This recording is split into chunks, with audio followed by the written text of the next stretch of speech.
The humanitarian crisis in Tigray is more than Ukraine, without any exaggeration. And I said it many months ago, maybe the reason is the color of the skin of the people in Tigray. I haven't heard in the last few months, several months now, even a head of state talking about the Tigray condition anywhere, in the developed world especially. The only thing we're asking is, can the world come back to its senses? It's been nearly 2 years since the start of the conflict in Ethiopia's Tigray region, and there's no resolution in sight. The chief of the WHO, Tedros Adhanom Ghebreyesus, who is Tigrayan, expressed his frustration earlier this month.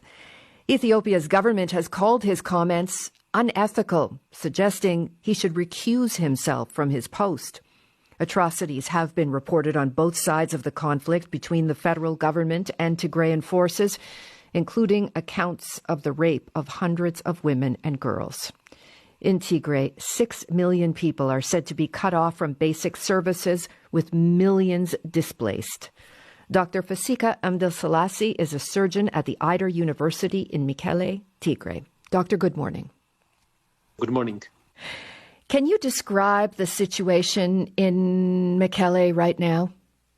So in Mekelle, we have been totally disconnected from Ethiopia for the last now almost 16 months, 15 months and something. So Mekelle, still there is activity. We go out, and but there is a serious problem of fuel, cash. That's a cross-cutting. And so in Mekelle, the living condition has become very terrible. We don't have items coming like food oil, food itself, wheat flour, grain. There is shortage. And then on the streets, you see a lot of people starting begging for money, begging for food. Decent people who used to have a house with their kids alone. You see a lot of people walking because the car service, taxi service has been decreasing so much because of the fuel, because we are not getting fuel, only by contraband, I guess. And it's probably 10 times more than the usual price. So, and then you see in Mekelle, you see carts pulled by horses. They almost had disappeared, but for the last now months, people are using them as a means of transportation more and more. So, and then there is fear of air bombardment. The fighting has resumed again after the ceasefire collapsed last week. There had been several months of this ceasefire. How has that affected you in the last few days? So basically, even the ceasefire was very good in one aspect, because at least there were no people dying.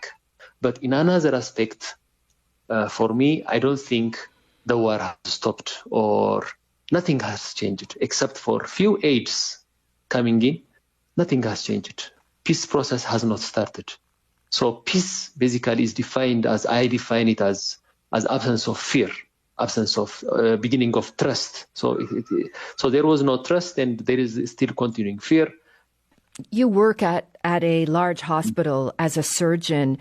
How has the hardship that you're describing impacted the way you've been able to treat your patients? So it is a nightmare. We have patients. There were multiple times we had to stop even totally. And in those days when we are saying we are functional, I say it was barely functional, because we were denying treatment to cancer patients. We were sending people back to their home after coming hundreds of kilometers with the little money that they have. And then we have been using anesthesia, expired anesthesia drugs, sometimes with toxic complications. A lot of times patients not waking up because of no medication to reverse the anesthesia. Because of lack of antibiotics, we have seen patients getting complicating and dying because of infections that would have been treated with antibiotics. And then there were times where we had to wait in the operation for hours because the lights went out and there is no fuel. And then because of lack of food, patient food, we had to say we have stopped operation for months and telling patients to return. And even right now, because the lights are interrupting, we have stopped elective surgery. So even yesterday, I have to send people back to their home, cancer patients. And even those with us, they are having longer hospital stays, complications, deaths. And we are trying to provide with whatever we have, but it is a nightmare. It sounds like a nightmare. As a doctor, what is that like for you personally when you are so limited in how much you can help patients and you in fact have to turn patients away? So you prefer, I wish sometimes that I was not a doctor. I wish I am some kind of garage worker or something else, not contacting with people in need. Sometimes you wish the day does not come so that you go and see those patients again. But the mere possibility, the thinking that I may do something for them keeps you going. And a lot of times you become so stressed, and you see the faces of the patients being hopeless. So it's so stressful, more than you can imagine. And it's so depressing. You talk about the stress that you see from your patients. How afraid are they of what they are facing and what your country's facing? Mm-hmm. So you see hopelessness in them because these patients, they are living in a region of 6, 7, 8 million people. I mean, with 80% of the healthcare destroyed, and so their nearby health facilities not functional, and a lot of their neighbors are remaining there because the transportation is expensive. There is no ambulance to bring them. And then they sell an ox or something to and pay 10 times the price for the transport to get help. And when they arrive here, we are not providing that for sometimes for silly reasons. So you see it on their faces, a hopelessness that you can see in their eyes, in their face. This has been called the forgotten war. Do you feel Western countries are doing enough? I think I have the Western countries, not only they are not doing enough, they have totally forgotten us.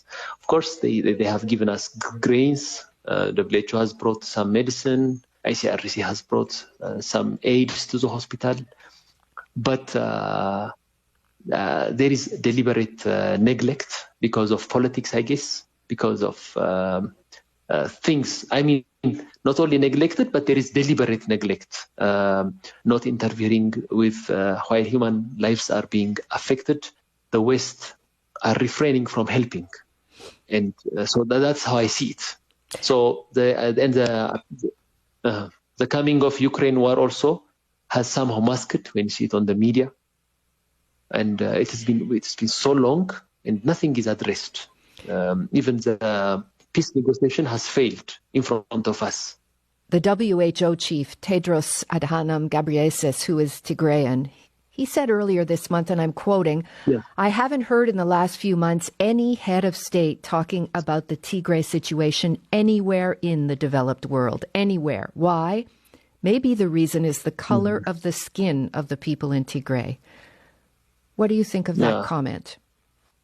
I think that's the reality on the ground, because it is not the skin, but the poverty. I don't think people consider us important in the world.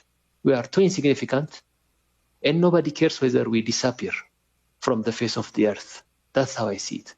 But this is generalization. There are a lot of good people in the West, whatever their color, who are concerned about human beings.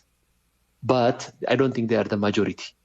For most of the people, it's I think about the economy, the money, and things like that, rather than human lives. So as any poor people in the world, probably we are the poorest, I think we are totally neglected. the big people, the big powerful people care whether we perish or not. That's how I see it. What do you want to see from the West? Justice, fairness, our case that civilians, human beings are dying, neglected, coming up front and pressurizing whomsoever is causing this problem.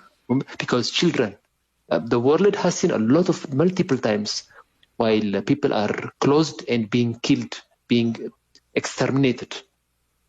So this, and the world is watching now in this internet era. So they have to stop this. Children should not die. Mothers should not die. And this, I want the world to say this, to come to the front and put a pressure and stop the days of innocent kids and mothers. Doctor, thank you for your time. We wish you luck in your work. Thank you so much. You're welcome. Dr. Fasika Amdeslasie is a surgeon at Ayder University in Mekelle, Tigray.